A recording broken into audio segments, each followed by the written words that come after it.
Ya, pemirsa, kawasan Muara Angke ini kembali terendam banjir rob yang cukup parah akibat meningkatnya ketinggian pasang air laut, dan akibat dari banjir rob ini, jalan yang menghubungkan beberapa RT di Muara Angke ini terendam banjir dengan ketinggian sekitar 1 meter. Naiknya pasang air laut mengakibatkan terjadinya banjir rob di kawasan pesisir Jakarta, salah satunya di kawasan Muara Angke. Air sudah mengenangi kawasan penduduk yang ada di Muara Angke sejak Jumat pagi. Akibatnya belasan RT dan ada di RW 22 Muara Angke ini masih terendam banjir hingga Sabtu pagi. Bahkan titik terparah terendam air hingga mencapai 1 meter. Hingga saat ini warga masih menanti upaya dari pemerintah terkait penyelesaian masalah banjir yang ada di kawasan pesisir Jakarta Utara ini.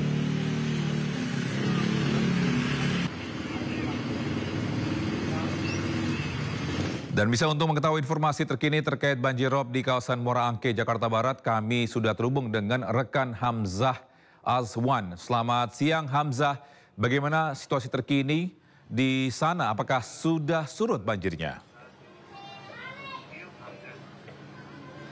Ya, Togi dan juga pemirsa, saat ini kami sedang berada di kawasan Muara Angke, Penjaringan, Jakarta Utara, di mana sejak Jumat pagi kemarin banjirop sudah menggenangi beberapa RT yang berada tepatnya di kawasan RW 22 Jalan Muara Angke. Hingga Sabtu pagi ini air masih menggenangi jalan yang menghubungkan beberapa RT yang ada di kawasan Muara Angke. Bahkan titik terparah bisa mencapai paha orang dewasa. Bahkan menurut penuturan warga, banjir terjadi bisa hampir sebulan 2 kali karena saking seringnya warga di sini menghadapi banjir ini, warga juga tidak memiliki keinginan untuk menempati posko pengungsian yang sebelumnya sudah disiapkan juga oleh Balai RW. Seperti itu, Togi. Ya, apakah ada warga yang mungkin mengungsi ke tempat lain akibat banjir rob tersebut? Ya, Togi, hingga Sabtu pagi ini menurut penuturan para warga yang kami temui di kawasan yang terdampak banjir rob di RW 22 Muara Angke ini, warga masih memilih untuk tetap berada di rumah karena menurut penuturan para warga masih ingin menjaga barang-barang berharganya dengan meninggikan barang-barang elektronik. Selain itu sebenarnya disediakan balai RW oleh pemerintah setempat, namun balai tersebut hanya ditempati oleh mungkin lansia ataupun anak-anak yang memerlukan untuk mengevakuasi diri. Hingga saat ini warga juga berharap banjir bisa surut pada siang hingga sore Sabtu hari ini. Baik, terima kasih atas informasinya Hamzah Azwan melaporkan langsung dari kawasan Muara Angke, Jakarta Barat. Selamat bertugas kembali dan salam sehat. Bisa identitas salah satu tahanan yang kabur ternyata berhasil terungkap adalah gembong narkoba bernama Murtala Ilyas, sosok yang mengendalikan langsung narkoba rute Malaysia, Aceh, Medan, dan Jakarta. Murtala Ilyas ditangkap di Medan, Sumatera Utara pada Maret 2024 bersama 6 rekannya. Dari rumahnya, polisi mengamankan 110 kg narkotika. Murtala adalah gembong narkoba yang mengendalikan peredaran rute Malaysia, Aceh, Medan, dan Jakarta. Murtala ternyata adalah seorang residivis. Ia pernah ditangkap pada 2016 atas tindak pidana pencucian uang. Asetnya senilai 144 miliar yang didapat dari penjualan narkoba disita negara. Murtala divonis Pengadilan Negeri Biren Aceh hukuman 19 tahun penjara. Murtala tak tinggal diam. Ia langsung ajukan banding atas vonisnya. Banding Murtala diterima. Pengadilan Tinggi Banda Aceh memangkas vonisnya jadi 4 tahun penjara dan denda 1 miliar rupiah.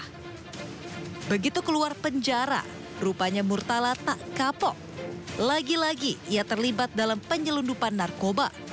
Terhitung 3 kali Murtala selundupkan narkoba dari luar negeri. Kita beralih ke Sumatera Selatan. Bisa viral video warga binaan Lembaga Masyarakatan kelas 2 Tanjung Raja, Kabupaten Ogan Ilir, Sumatera Selatan, diduga pesta narkoba. Terkait hal ini, petugas mengaku kecolongan. Nampak video viral, sejumlah penghuni kamar tahanan diduga menggelar pesta narkoba dengan diiringi musik remix. Terkait hal tersebut, Kepala Divisi Pemasyarakatan Kanwil Kementerian Imigrasi dan Pemasyarakatan Sumatera Selatan mengaku pihaknya kecolongan karena adanya ponsel yang masuk ke dalam kamar warga binaan di Lapas Kelas 2 Tanjung Raja, Kabupaten Ogan Ilir. Sementara itu, setelah dilakukan pemeriksaan urin terhadap warga binaan yang ada dalam video, tidak ditemukan adanya penggunaan narkoba. Jadi ketika ada yang kelihatannya seperti pesta ekstasi, itu nggak benar. Jadi memang kelemahan kita ada handphone yang dibuat musik yang begitu besar seakan-akan mereka sedang on. Belakangan diketahui video viral tersebut dibagikan oleh salah seorang petugas lapas bernama Robi Adriansyah, di mana yang bersangkutan sudah beberapa kali melakukan pelanggaran dan dikenakan hukuman disiplin berat. Ada seorang pegawai namanya Robi yang sebelumnya yang bersangkutan adalah pegawai Lapas Tanjung Raja, tapi saat ini sudah digeser ke Rubasan Batu Raja. Terus di tahun 2021 dia sudah terindikasi memakai narkoba. Jadi pegawai ini sudah bermasalah, memakai narkoba, kemudian sudah pernah 2 kali direhabilitasi. Atas peristiwa ini, pihak Kanwil telah melakukan razia di seluruh lapas yang ada di Sumatera Selatan guna mencegah kejadian serupa kembali terulang. Dari Palembang, Sumatera Selatan, Guntur iNews melaporkan. Reza Artamevia dilaporkan seorang wanita berinisial IM ke Mapolda Metro Jaya pada Jumat siang. Reza diduga melakukan penipuan investasi berlian senilai 18,5 miliar rupiah.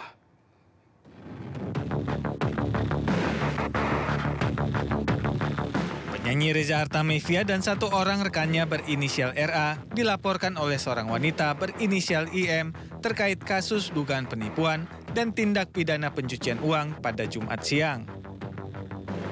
Kronologi bermula saat Reza Artamevia bersama temannya RD mengajak IM untuk bisnis berlian dengan menjanjikan sejumlah keuntungan.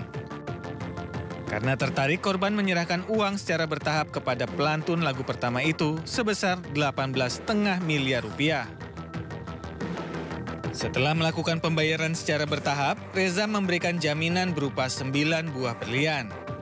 Namun setelah diperiksa keasliannya, ternyata berlian tersebut imitasi alias palsu. Kecewa, pelapor melayangkan somasi dan meminta agar uang senilai 18,5 miliar rupiah dikembalikan. Namun hingga pembuatan laporan ke Mapolda Metro Jaya, Reza tidak juga mengembalikan uang. Menurut pelapor dan korban, terlapor ini mengajak korban untuk bisnis berlian dengan menjanjikan keuntungan. Akhirnya korban menyerahkan uang secara bertahap kepada terlapor 18,5 miliar rupiah dan diberikan jaminan oleh para terlapor 9 buah berlian. Kemudian terlapor menjanjikan akan mengembalikan uang korban berikut keuntungannya senilai 21,3 miliar rupiah. Setelah jaminan 9 buah berlian ini diterima oleh korban mengecek ke lab dan ternyata hasilnya adalah synthetic diamond. Saat ditemui wartawan di Bareskrim Polri, Reza membantah dirinya melakukan penipuan. Reza justru mengatakan dirinya merupakan pihak yang dirugikan oleh IM. Intinya, saya punya berlian senilai 150 miliar itu ada di pihak mereka. Kemudian sudah diserahkan dan sudah diserahkan, buktinya ada ininya tadi tuh sudah diserahkan pada tanggal, kita nggak usah, intinya kita sudah serahkan dan sudah diperiksa bersama. Hal ini karena Reza telah menyerahkan berlian senilai 150 miliar rupiah, namun baru diberikan uang sebesar 18,5 miliar rupiah. Saat ini Reza Artamevia telah melaporkan IM ke Mapolda Metro Jaya. Tim Liputan iNews melaporkan. Menteri Koordinator Bidang Pemberdayaan Masyarakat Muhaimin Iskandar menyebut judi online membawa dampak yang sangat besar bagi kehidupan bangsa. Hal itu disampaikan Muhaimin usai mengunjungi para korban judi online yang dirawat di RSCM. Hari ini salah satu langkah saya memulai dari aspek penanganan kesehatan. Dari situ terbongkar ternyata semua. Ibu Siska menjelaskan sangat detail dengan data-data yang akurat bahwa judi online ini betul-betul national disaster ya. Kerusakan nasional yang harus kita atasi bersama. Jadi bukan hanya tanggung jawab sebagai menteri, juga daripada kalau pulang dimarahin istri terus. Karena judi online tidak segera bisa kita atasi bersama. Saya kira itu mungkin langsung tanya jawab saja sebelum Bu Siska menjelaskan nanti menambah penjelasan dari. Saya bisa menengok saudara-saudara kita yang menjadi pasien di unit psikiatri. Saya ketemu seorang pasien yang sudah sehat, juga menjelaskan bagaimana kecanduan dan akhirnya sempat pulang pergi dari rumah sakit ini, kambuh lagi, diatasi lagi, alhamdulillah akhirnya sembuh. Dan juga masih banyak pasien-pasien yang datanya amat sangat banyak. Jadi karena ada kerusakan otak juga, sehingga tata laksananya itu juga melibatkan obat-obatan untuk mengurangi keinginan bermain judi. Lalu karena ada pikiran yang salah, dia seperti tidak terkontrol untuk bermain judi, ada psikoterapi yang namanya terapi kognitif perilaku. Dan juga karena ada kerusakan otak bagian depan sehingga tidak bisa mengendalikan perilaku, maka ada modalitas terapi terkini namanya transmagnetic stimulation. Jadi dialirkan gelombang elektromagnetik yang bisa mengaktifkan stop system di otak bagian depan sehingga orang tersebut bisa mengendalikan perilakunya. Gara kecanduan judi online, sekitar 100 orang dirawat di RSCM Jakarta. Untuk memberantas judi online, pemerintah memblokir 10.000 rekening terkait judi online.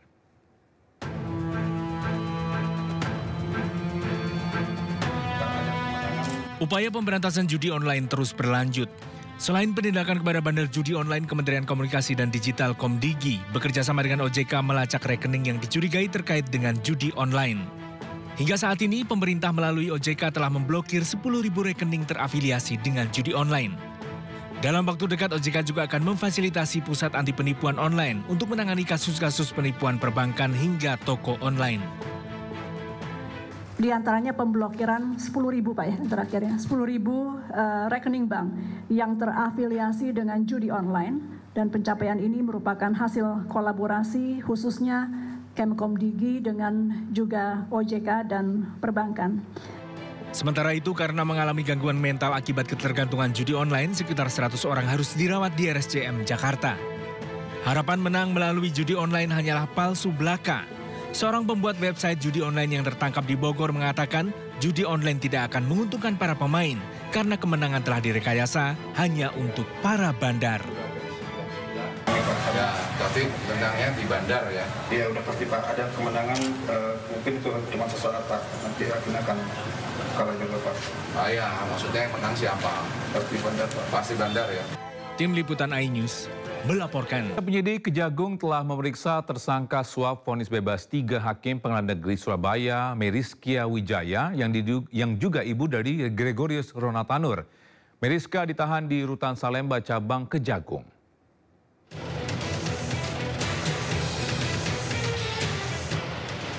Meriska Wijaya selesai diperiksa penyidik Kejaksaan Agung terkait kasus suap 3 hakim PN Surabaya atas vonis bebas terpidana Ronald Tanur. Pemeriksaan ibu kandung Ronald berjalan 9,5 jam di Gedung Kartika Kompleks Kejagung, Jakarta Selatan dalam kapasitas sebagai saksi tersangka Jarod Richard. Selain ibu Ronald Tanur, penyidik Kejagung juga memeriksa Jarod Richard, mantan pejabat Mahkamah Agung, maklar kasus yang juga diduga terlibat suap 3 hakim yang berjalan selama 8,5 jam.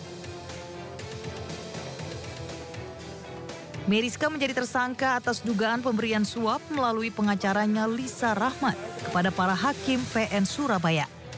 Kasus itu berkaitan dengan vonis bebas putranya Gregorius Ronald Tanur dalam kasus penganiayaan.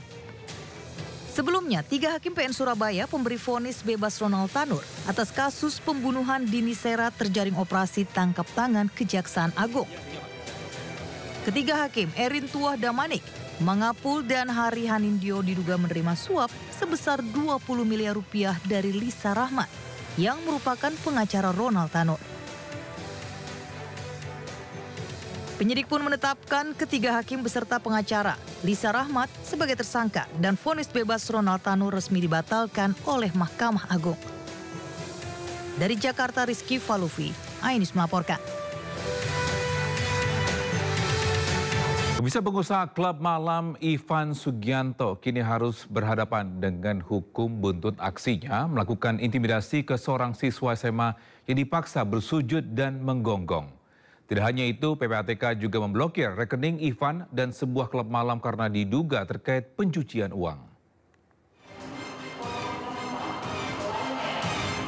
Ivan Sugianto kini harus menanggung buah dari perbuatannya. Ia harus berurusan dengan hukum setelah aksi intimidasinya ke seorang siswa dilaporkan salah seorang guru ke pihak berwajib hingga berujung pada penangkapan Ivan. Ivan ditangkap tim gabungan di Bandara Juanda dan langsung digelandang ke Mapolrestabes Surabaya untuk diperiksa. Diduga karena kesal oleh aksi korban yang menghina anaknya, Ivan, pengusaha klub malam ini, memaksa siswa SMA meminta maaf dengan cara bersujud dan menggonggong. Sebelum ditangkap, Ivan sempat melakukan klarifikasi, minta maaf serta menyesali perbuatannya karena membuat kegaduhan. Ivan meminta maaf ke orang tua korban dan pihak sekolah. Saya, Ivan Sugianto, sebagai orang tua dari Excel, saya ingin meminta maaf sebesar-besarnya. Dan saya benar-benar menyesal. Selama ini saya lebih memilih diam. Saya lebih memilih untuk introspeksi diri atas perbuatan yang terjadi. Semoga Tuhan bisa mengampuni saya. Semoga Tuhan bisa menjadikan saya menjadi manusia yang lebih baik. Setelah diperiksa selama 3 jam, Ivan akhirnya dijadikan tersangka dan dijebloskan ke penjara. Ivan dijerat pasal Undang-Undang Perlindungan Anak dan perbuatan tidak menyenangkan dengan ancaman penjara 3 tahun. Di sisi lain, Pusat Pelaporan dan Analisis Transaksi Keuangan PPATK diketahui telah memblokir rekening milik Ivan dan rekening sebuah klub malam yang diduga milik Ivan. Alasan PPATK memblokir rekening Ivan dan sebuah klub malam diduga terkait pencucian uang. Tim Liputan melaporkan. Bisa Kementerian Komunikasi dan Digital bekerja sama dengan Otoritas Jasa Keuangan untuk memantau aktivitas keuangan ilegal di rekening. Kemenkomdigi ini menegaskan bahwa pemerintah terus melakukan pemantauan aktivitas ilegal di dunia online.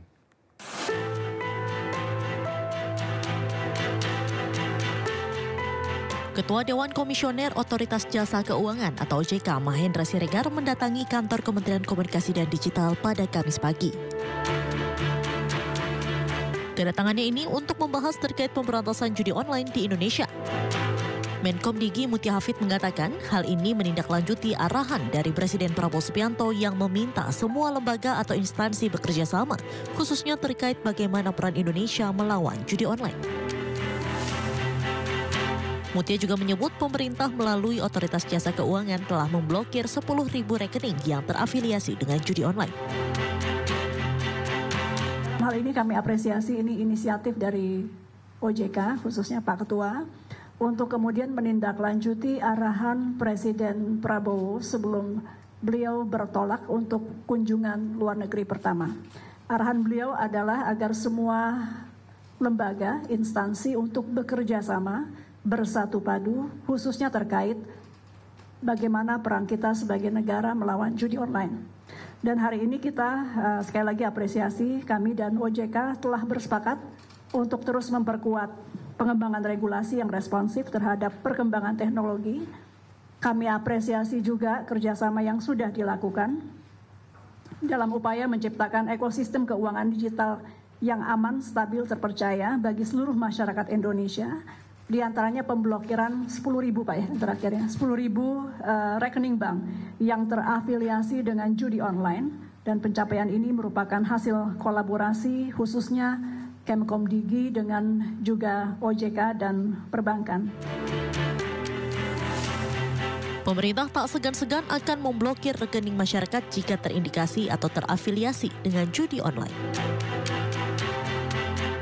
Dalam konteks itu secara khusus kami melaporkan bahwa kami sedang memfinalisasi satu pusat upaya untuk anti scam ya atau penipuan dan langkah-langkah yang tidak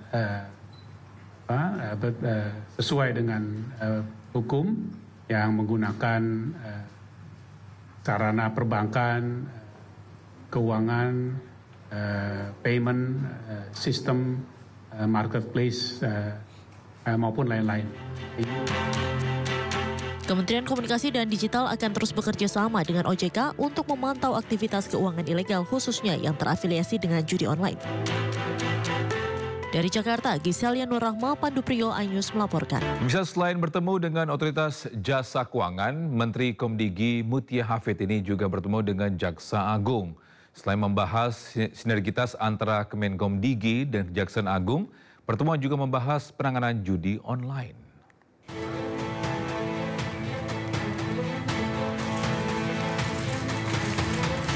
Pertemuan Menteri Komunikasi dan Digital Mutia Hafid dengan Jaksa Agung ST Burhanuddin berlangsung selama 1 jam di Gedung Kejaksaan Agung RI, Jakarta Selatan sore tadi.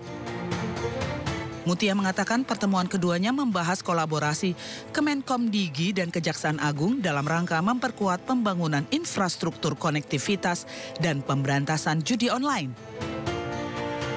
Mutia menyebutkan peningkatan pembangunan infrastruktur konektivitas tersebut akan dilakukan di berbagai wilayah di Indonesia, khususnya wilayah tertinggal, terluar, dan terdepan atau 3T. Ya, intinya kita minta dikawal saja program-program. Ya, saya rasa itu biasa ya, minta pendampingan terkhusus tentu kita ingin dari awal sekali lagi program besar. Tidak besar kecil semua kita ingin terbuka dari awal untuk kemudian diberikan masukan dan juga diawasi dari Kejaksaan Agung. Sementara itu, pencegahan judi online juga akan secara masif dilakukan. Jaksa Agung ST Burhanuddin menjelaskan pihaknya akan menyediakan jaksa pengacara negara dan juga akan memberikan pendampingan, pembuatan legal opinion dan hal bersifat keperdataan lainnya. Kami dari bidang datu, di mana punya tugas dan fungsi baik itu sebagai pendampingan atau mungkin pembuatan dan hal-hal yang bersifat keperdataan kita akan dampingi terus. Dan bagaimanapun juga misalnya pembuatan kontrak-kontrak kita akan dampingi terus sehingga tidak terjadi lagi hal-hal yang seperti itu. Seperti diketahui sebelumnya, Menteri Komunikasi dan Digital terus bekerja sama dengan sejumlah lembaga dan kementerian dalam memberantas judi online. Dari Jakarta, Rizky Falufi, iNews melaporkan. Presiden RI Prabowo Subianto menerima penghargaan bergengsi Grand Color de la Orden Sol del Peru dari Presiden Peru Dina Boluarte. Penghargaan itu diterima Prabowo dalam kunjungan resminya di Istana Peru, Palacio de Gobierno, Kamis pukul 14.00 waktu setempat.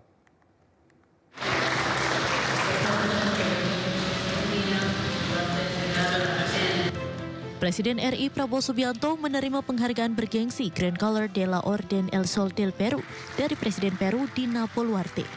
Penghargaan itu diterima Prabowo dalam kunjungan resminya di Istana Peru, Palacio de Gobierno, Kamis pukul 14.00 waktu setempat. Presiden Prabowo datang disambut dengan prosesi jajar kehormatan dan karpet merah. Penghargaan Grand Color de la Orden El Sol del Peru atau The Order of the Sun of the Peru adalah penghargaan tertinggi yang diberikan oleh negara Peru atas jasa sipil dan militer yang luar biasa. Penghargaan tersebut merupakan penghargaan sipil tertua di Amerika yang pertama kali diberikan pada tahun 1821.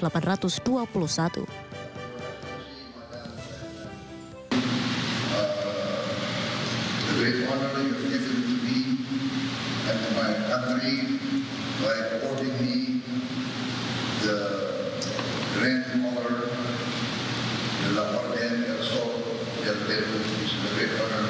Thank you very much, Madam President. Adapun penghargaan ini menjadi simbol pengakuan atas komitmen dan kontribusi Presiden Prabowo dalam memperkuat hubungan diplomatik dan kerjasama internasional antara Indonesia dan Peru. Presiden Prabowo Subianto melakukan pertemuan bilateral dengan Perdana Menteri Kanada Justin Trudeau di venue APEC Gedung LCC Kota Lima, Peru. Dalam pertemuan tersebut, Perdana Menteri Kanada turut mengucapkan selamat atas kepemimpinan Prabowo Subianto sebagai Presiden Republik Indonesia. Didampingi sejumlah Menteri Kabinet Merah Putih, Presiden Prabowo Subianto melakukan pertemuan bilateral dengan Perdana Menteri Kanada Justin Trudeau di venue APEC Gedung LCC Kota Lima, Peru. Saat bertemu Perdana Menteri Kanada, ini langsung mengucapkan selamat kepada Prabowo atas kepemimpinan barunya sebagai Presiden Republik Indonesia. Pertemuan di sela-sela kegiatan KTT APEC 2024 ini menjadi hal penting untuk memperkuat hubungan diplomatik sekaligus menghasilkan perjanjian perdagangan bebas antara kedua negara. Perjanjian kerja ini diharapkan dapat memberikan dampak signifikan bagi pertumbuhan ekonomi, menciptakan lapangan kerja hingga mendukung sektor bisnis antara negara.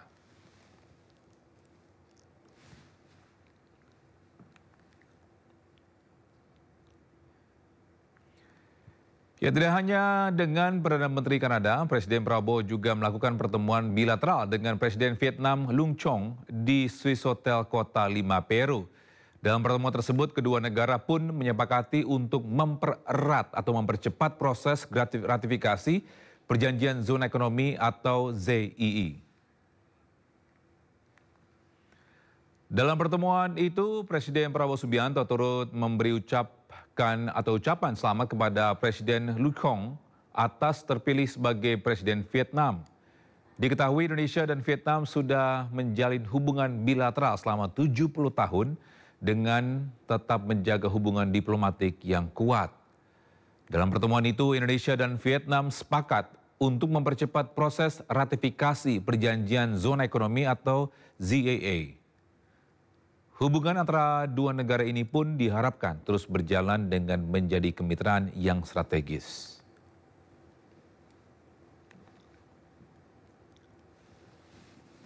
Masih bersama kami di Sindo Siang. Bisa dibukanya posko lapor Wapres maksud kami, antusias masyarakat untuk melaporkan permasalahan terlihat ramai. Puluhan orang mengantri untuk dapat masuk ke dalam posko lapor Mas Wapres yang berada di Istana Wakil Presiden di Jalan Kebun Sirih, Jakarta Pusat.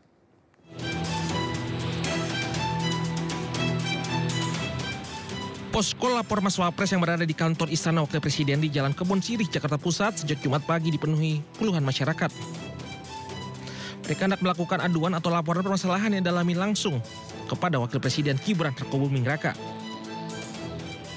Puluhan warga ini tertahan di gerbang masuk Istana Wakil Presiden untuk mendapat nomor antrian. Kuota terbatas membuat banyak warga tidak bisa meneruskan laporannya. Dari seluruh Indonesia, warga datang langsung ke Jakarta untuk melapor. Salah satunya masyarakat yang datang untuk melapor posko lapor Mas Wapres adalah Ambrosius yang datang langsung dari Papua. Mewakili masyarakat adat di Papua, Ambrosius ingin melaporkan tindakan penyerobotan tanah adat yang terjadi di beberapa wilayah di Papua oleh sebuah perusahaan. Seorang ibu lanjut usia yang berasal dari Surabaya juga niat datang sendiri untuk menanyakan terkait program pelunasan utang dari pemerintah. Yang pertama itu mendesak Presiden untuk mencabut izin-izin perusahaan yang masuk di Papua, yang mana itu menghancurkan eksistensi orang Papua, khususnya masyarakat adat ya. Dan izin-izin yang bermasalah. Yang kedua, perusahaan-perusahaan yang selain kelapa sawit maupun beberapa perusahaan yang lainnya itu bermasalah karena tidak memenuhi standar. Saya kan punya pinjaman, utang, tidak bisa bayar. Saya suruh melunasi sama Pak Presiden, tidak bisa bayar, sudah tua. Posko lapor Mas Wapres sendiri dibuka setiap hari Senin hingga Jumat pukul 8 pagi di kantor Istana Wakil Presiden Kebun Sirih, Jakarta Pusat. Posko lapor Mas Wapres memberikan kuota sebanyak 60 pelapor yang bisa diterima di posko lapor Mas Wapres. Wapres Gibran Rakabuming Raka berjanji seluruh aduan akan langsung ditindaklanjuti. Dari Jakarta, Stephen Patinama, Tri Julianti melaporkan. Presiden Prabowo Subianto mengundang investor-investor asing untuk menanamkan modalnya di Indonesia di berbagai sektor bisnis.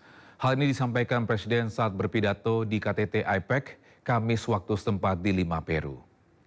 We open the health sector for foreign health companies. We are opening our education sector.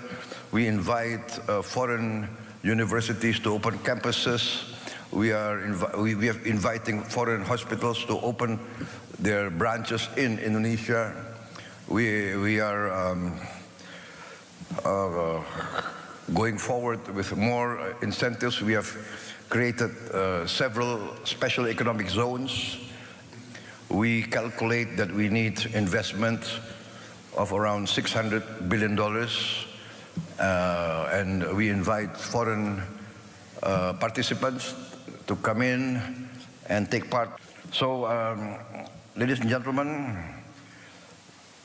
Indonesia is open for more business. Dalam pidatonya, Presiden Prabowo juga mengklaim Indonesia akan bisa swasembada energi ke depannya, khususnya energi bersih. Terbentang dari barat ke timur, Indonesia punya berbagai potensi sumber energi terbarukan. We have the fortune of being able to, in a few years, be completely self-sufficient in energy, self-sufficient in green energy. We will be perhaps one of the few countries that can achieve 100% renewable energy within a few years. We can replace fossil fuel by renewables. We have the largest geothermal potential. I think 60% of the world geothermal energy potential is in Indonesia.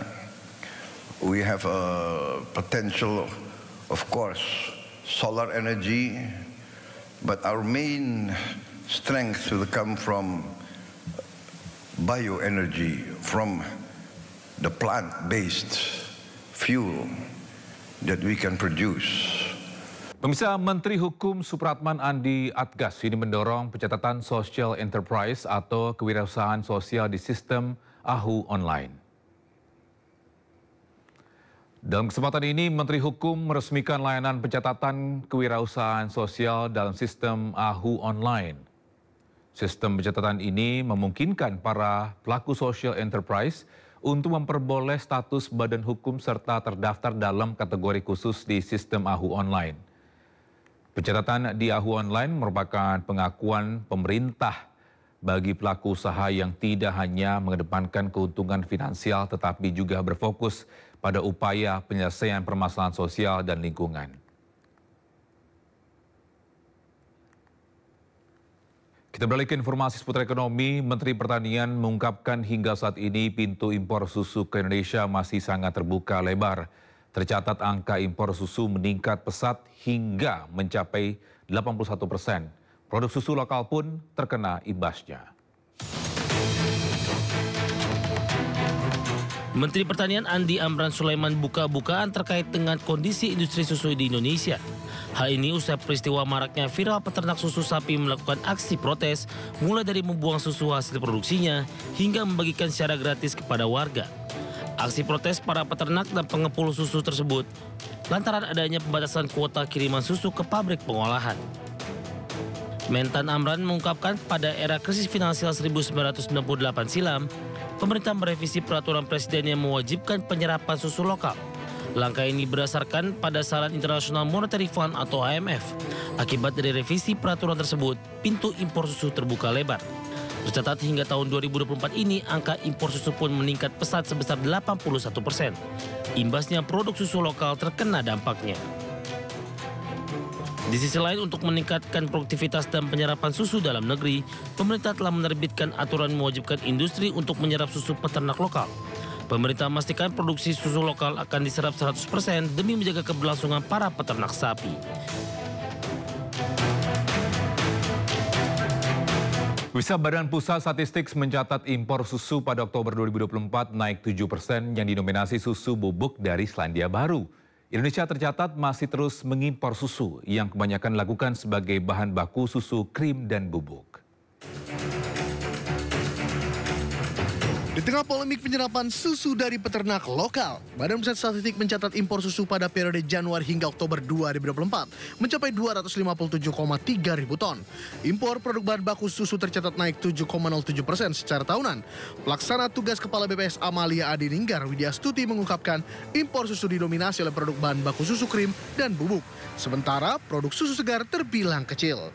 Sementara dalam 5 tahun terakhir, impor susu tertinggi pada 2022 yang mencapai 338,53 ribu ton. Volumenya adalah sebesar 257,3 ribu ton. Itu naik kira-kira 7,07% dibandingkan periode yang sama pada 2023. Nah, kalau kita lihat data yang ada di dalam layar, kan terlihat secara bulanan Oktober 2024 dibandingkan September 2024 ini bulanan naik. Secara tahunan juga naik. Sebagian besar impor susu Indonesia tentunya dalam bentuk milk cream atau dan juga susu bubuk. Susu impor tersebut sebagian besar berasal dari 3 negara, yaitu Selandia Baru, Amerika Serikat, dan Australia. Upaya percepatan pengentasan kemiskinan terus dioptimalkan. Maksud kami pemirsa, sementara itu Menteri Desa dan Pembangunan Daerah Tertinggal menegaskan akan memperkuat dan memperluas upaya pemberdayaan masyarakat melalui Badan Usaha Milik Desa atau BUMDes. Menteri Sosial Saifullah Yusuf bersama Menteri Desa dan Pembangunan Daerah Tertinggal Yandri Susanto sepakat menaikkan Memorandum of Understanding atau MOU kerjasama terkait pengentasan kemiskinan. Kesepakatan ini bertujuan menghilangkan ego sektoral antar kementerian. Penandatanganan MOU ini sebagai langkah awal dengan memadakan data kedua kementerian agar penyaluran bantuan tepat sasaran. Menteri Sosial Saifullah Yusuf menegaskan kerjasama kedua kementerian melalui MOU ini akan menyasar upaya pemberdayaan produktivitas masyarakat secara bersama untuk percepatan pengentasan kemiskinan di seluruh daerah pedesaan.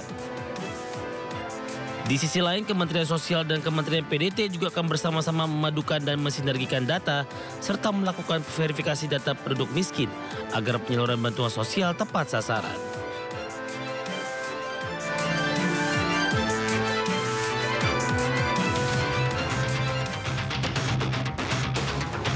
Menurut Menteri Desa dan PDT Yandri Susanto, pemberdayaan masyarakat akan menjadi kunci dalam upaya pemerintah menekan angka kemiskinan. Terlebih lagi, pemberdayaan melalui BUMDes akan dapat langsung dirasakan manfaatnya bagi masyarakat pedesaan dan daerah tertinggal. Pihaknya akan terus berkolaborasi dengan Kementerian Sosial untuk terus bersinergi memadankan data agar penyaluran bantuan tepat sasaran. Di sisi lain, MOU kerjasama ini juga bertujuan untuk menghasilkan ego sektoral antar instansi agar upaya percepatan pengentasan kemiskinan bisa dimaksimalkan. Pemirsa, debat pemilihan Bupati dan Wakil Bupati di Banjarnegara, Jawa Tengah berlangsung panas. Para pendukung pasangan calon bahkan terlibat aksi saling dorong hingga babak hantam.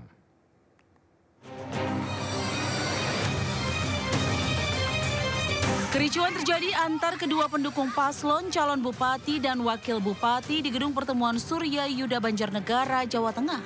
Kericuan ini juga terjadi di luar ruang debat, bahkan lebih panas karena ratusan pendukung terlibat baku hantam. Kericuan dipicu dari yel-yel antar pendukung paslon bupati dan wakil bupati. Beruntung petugas langsung melerai perselisihan itu. Debat kedua pemilihan bupati dan wakil bupati tetap berjalan. Mereka ingin memberikan semangat yel-yel, kemudian mendukung para pasangan calonnya, sehingga tadi ada kesalahpahaman. Namun karena para pendukung ini semua kan saling mengenal, dan kami juga sudah berkoordinasi dengan RO pasangan calon, sehingga situasinya sudah bisa langsung terkendalikan. Debat kedua pemilihan bupati ini mengusung tema tata kelola pemerintahan yang baik dalam pemilihan kepala daerah di Banjarnegara. Diikuti dua paslon yakni Bugar Wijiseno berpasangan dengan Fahmi Umar Irawan dan Amalia Desiana berpasangan dengan Wahid Jumali. Dari Banjarnegara, Jawa Tengah, Nurdin Fauzi, iNews melaporkan. Pemirsa, dukungan masyarakat kepada pasangan calon gubernur dan wakil gubernur Jakarta Ridwan Kamil Suswono terus mengalir dari berbagai elemen. Melalui visi, misi, dan programnya yang pro rakyat, pasangan nomor urut 1 ini berkomitmen akan meningkatkan kesejahteraan masyarakat Jakarta.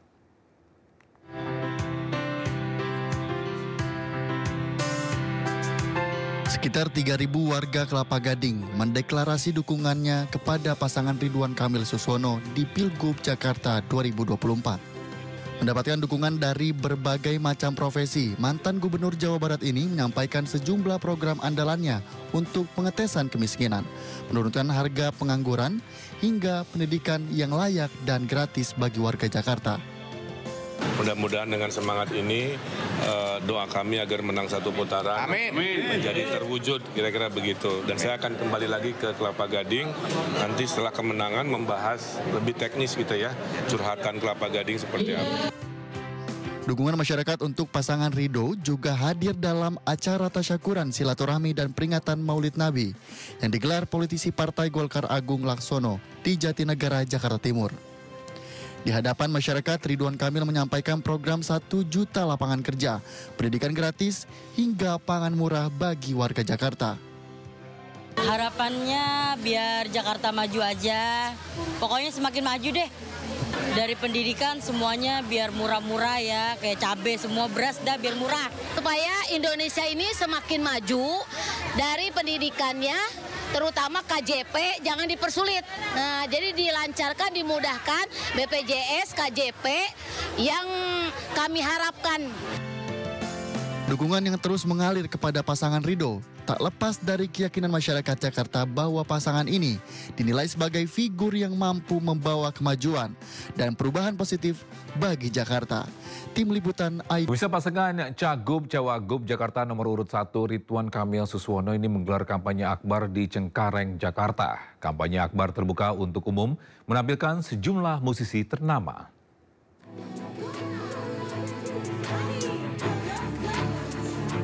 Pasangan Ridwan Kamil Suswono atau Ridho menggelar kampanye akbar di Cengkareng, Jakarta Barat pada Kamis siang. Kampanye ini dihadiri sejumlah anggota partai politik pengusung Ridho dan disambut antusias puluhan ribu warga. Kampanye akbar menampilkan hiburan musik seperti Baby Z dan Dewa 19 featuring Firza dan Elo. Acara digelar agar masyarakat bisa mendengar dan mengetahui visi misi paslon Ridho. Ridwan Kamil juga berterima kasih kepada semua pihak yang telah mendukungnya pada masa kampanye Pilkada Jakarta. Nah, hari ini satu dari 2 rapat akbar tentu untuk menyemangati perjuangan di sisa waktu dan intinya berterima kasih ke warga dan teruslah berjuang di sisa waktu yang kurang dari 2 minggu ini, kira-kira begitu. Hadir juga Pak Suswono, saya doakan selalu sehat juga ya. Memang beginilah yang namanya pilkada.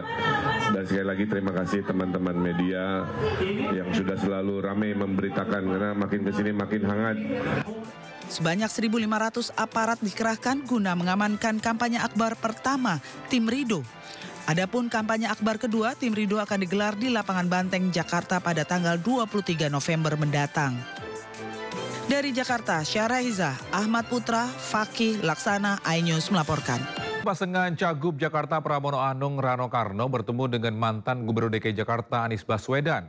Pasangan nomor urut 3 ini juga mendapat dukungan dari relawan Bravo 5. Pasangan calon gubernur Jakarta nomor urut 3 Pramono Anung Rano Karno bertemu dengan mantan Gubernur DKI Jakarta Anies Baswedan.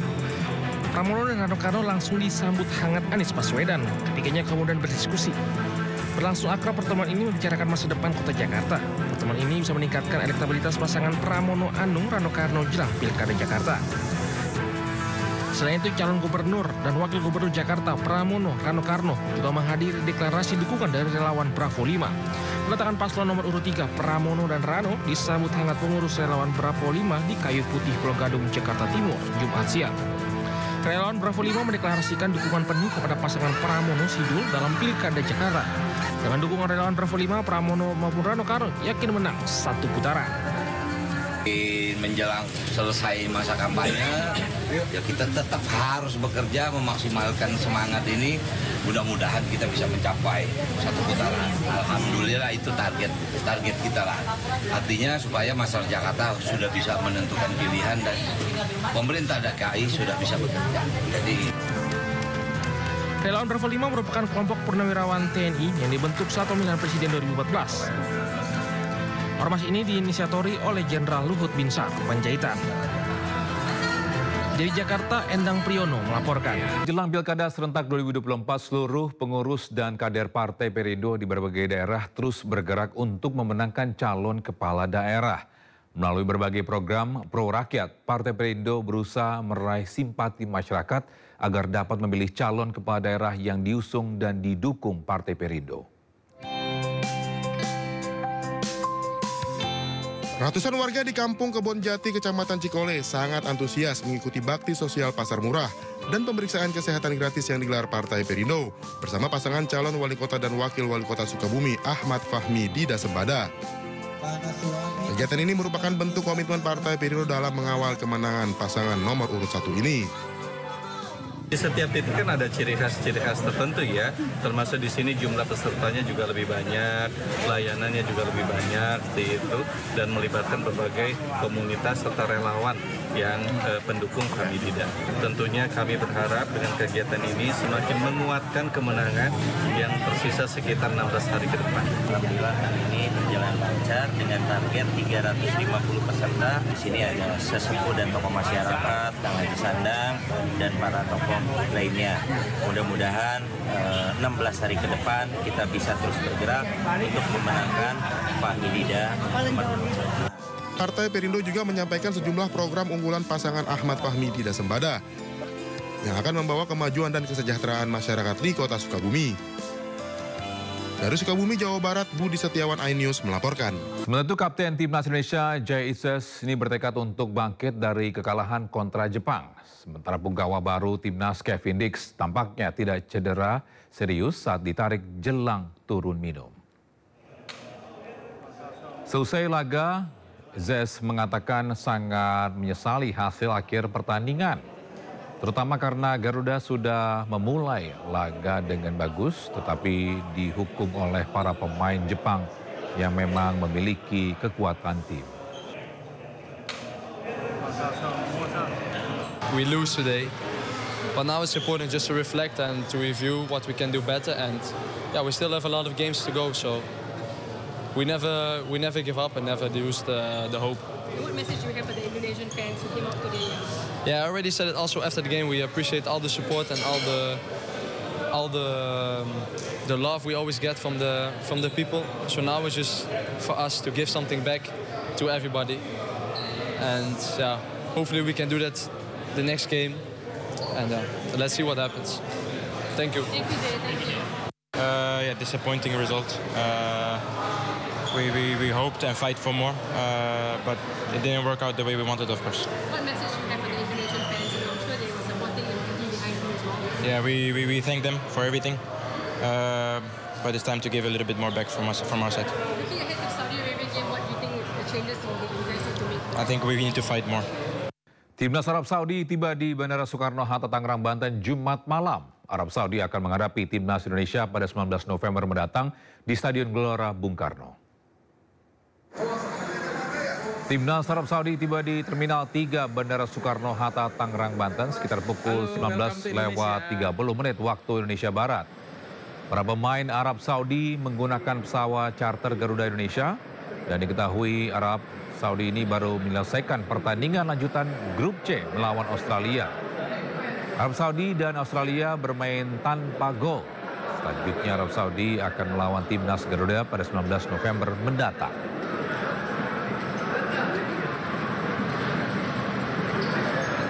Sementara itu, PJ Bupati Flores Timur Sulastri Rashid ini tegur oleh Menteri Perumahan Marwara Sirait saat mengunjungi lokasi pembangunan rumah korban erupsi Gunung Lewatobi laki-laki. Teguran disampaikan akibat Sulastri yang tidak memeriksa lokasi terlebih dahulu sebelum melakukan kunjungan. Bu, saya mau tanya, Ibu kan mau usulkan 2 lokasi ini kan? Iya. Ibu pernah kesini nggak? Ini baru mau 1 kali. Jadi belum pernah ya? Baru sekali sama saya kan? Iya, Bapak. Ibu kalau usulkan harus cek, Bu. Iya, Bapak. Ya, supaya... Emang kita naik nih, Bapak. Maksud saya Ibu harusnya cek dulu. Jangan Ibu usulkan dulu, baru Ibu cek ya. Cek dulu baru usulkan.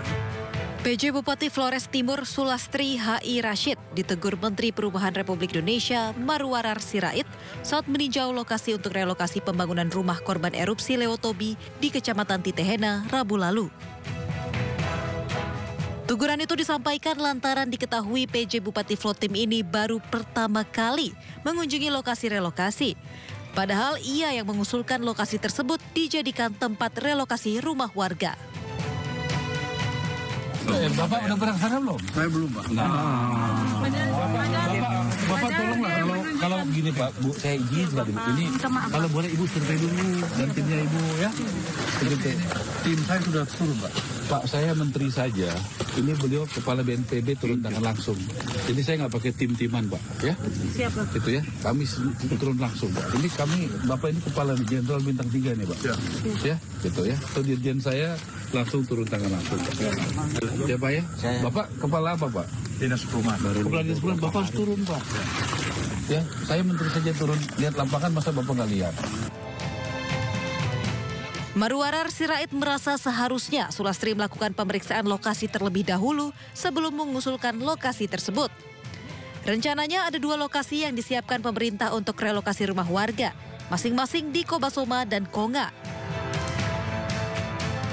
Dari Flores Timur, Joni Nura, iNews melaporkan. Kasat Jenderal TNI Maruli Simanjuntak dalam rangkaian kunjungan kerjanya meninjau program TNI AD di Merauke, Papua. Program yang telah dilakukan yakni menunggal air dan ketahanan pangan untuk meningkatkan kesejahteraan masyarakat.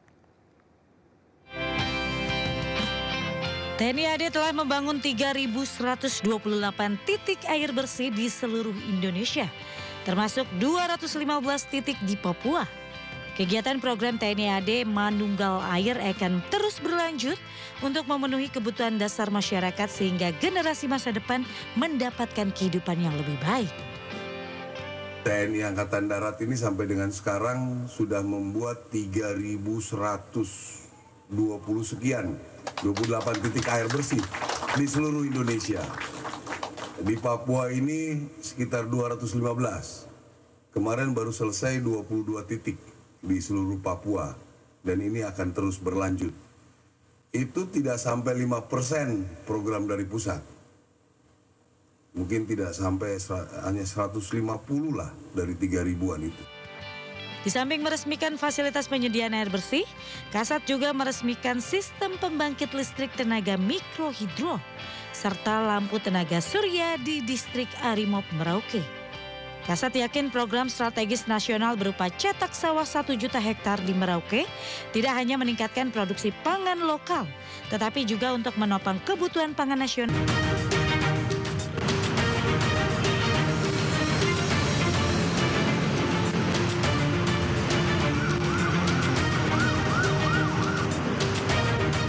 Dan pemirsa, saatnya kita simak pantauan arus lalu lintas siang hari ini dan kami telah terhubung dengan Brigadir Medina dari tim Polri yang kini berada di kawasan Kasablanka, Jakarta Selatan. Selamat siang Brigadir Medina, bagaimana pantauan arus lalu lintas dari tempat Anda melapor?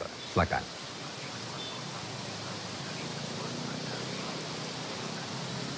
Baik, terima kasih rekan Togi dan juga selamat siang pemirsa berbagai aktivitas akhir pekan Anda.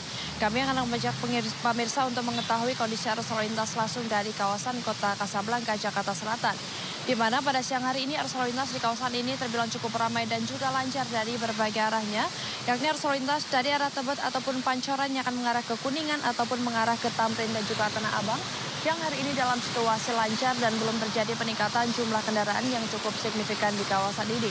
Kami menghimbau kepada Anda para pengendara agar selalu menjaga jarak aman kendaraan Anda untuk mengantisipasi adanya angkutan umum yang menaik turunkan penumpang di bahu jalan yang menjadi salah satu faktor ketersendatan yang perlu Anda antisipasi. Kemudian untuk arus lalu lintas sebaliknya yakni dari arah Tamrin yang akan mengarah ke Tebet ataupun Pancoran saat ini dalam situasi lancar dan kendaraan di kawasan ini didominasi oleh kendaraan pribadi baik roda 2 maupun roda 4. Kami menghimbau kepada Anda para pengendara agar selalu menjaga jarak aman kendaraan Anda, mengingat banyaknya aktivitas masyarakat seperti pejalan kaki dan juga penyeberang di kawasan ini. Nah, pemirsa, akhir-akhir ini cuaca di ibu kota Jakarta tidak menentu. Kami menghimbau kepada Anda para pengendara, khususnya roda 2, untuk selalu menggunakan jas hujan tetapi tidak berjenis ponco, serta tidak meneduh di bahu jalan maupun di bawah flyover dan juga underpass karena dapat menyebabkan ketersendatan arus lalu lintas, juga dapat membahayakan diri Anda pribadi maupun pengendara lain. Nah, pemirsa, kami ingatkan kembali untuk larangan roda 2 untuk tidak menggunakan jalur flyover karena dapat membahayakan keselamatan diri Anda dan pengendara lain karena bukan untuk peruntukannya dan dapat dikenakan sanksi pada pasal 287 ayat 1 pada Undang-Undang Lalu Lintas dan Angkutan Jalan. Dan pemirsa, bagi Anda yang ingin mengupdate informasi selengkapnya seputaran arus lalu lintas, Anda dapat menghubungi call center kami di 1500669 ataupun melalui SMS kami di 9119. Demikian yang dapat kami informasikan langsung dari kawasan Kota Kasablanka, Jakarta Selatan. Semoga bermanfaat. Selamat siang dan salam presisi. Silakan kembali ke studio. Baik, terima kasih Brigadir Medina atas laporannya dari kawasan Kasablanka, Jakarta Selatan. Selamat bertugas kembali dan salam presisi.